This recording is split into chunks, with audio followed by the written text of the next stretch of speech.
धर्मनगरी नागपुर में चतुर्मास करने वाली और अद्भुत धर्म प्रोहमना करने वाली हमारे बीच में विराजमान पूज्य छुल्लिका श्री 105 विस्मता श्रीमती माता जी अपनी जिज्ञासा रख रही हैं।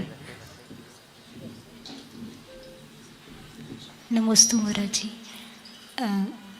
अभी मुझे प्रेजेंट में एक ही क्वेश्चन याद आ रहा है कि ग्रंथराज तिलोय पन्नती जी, जम्बूद्वीप पन्नती जी, त्रिलोक सार्जी और लोक विभाग, जो 3 लोग को डिस्क्राइब करने वाले जो ग्रंथ हैं उसके रिलेटेड उसको कंबाइन करके एक जैन विश्व विज्ञान ग्रंथ अभी मैं प्रेजेंट में लिख रही हूँ। तो महाराज जी आपसे मुझे वो गाइडेंस चाहिए कि इस ग्रंथ को मैं और किस तरह से अच्छे से लिखूं जिसके कारण वो आगे आने वाली जनरेशन को और सभी के लिए बहुत यूज़फुल रहे।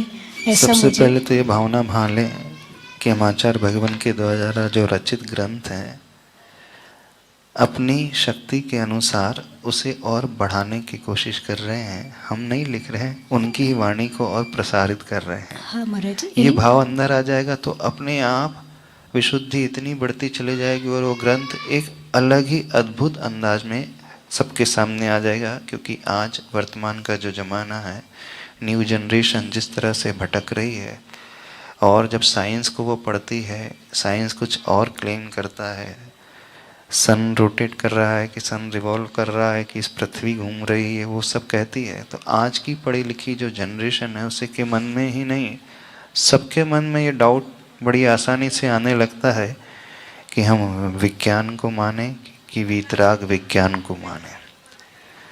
आज जो सम्यक दर्शन में स्खलन होता है उसका एक बहुत बड़ा कारण यह भी है क्योंकि सैटेलाइट के ज़माने में जो उसे दिख रहा है उसका विश्वास इस पर बहुत आसानी से हो जाता है। लेकिन जो सर्वज्ञ भगवान ने, तीर्थंकर भगवान ने दिव्य ध्वनि में कहा है, चूँकि हम उन्हें एकदम डायरेक्ट प्रूव करके दिखा नहीं सकते हैं, तो उस पर विश्वास करने के लिए थोड़ा सा उसे बहुत मेहनत परिश्रम करना पड़ता है।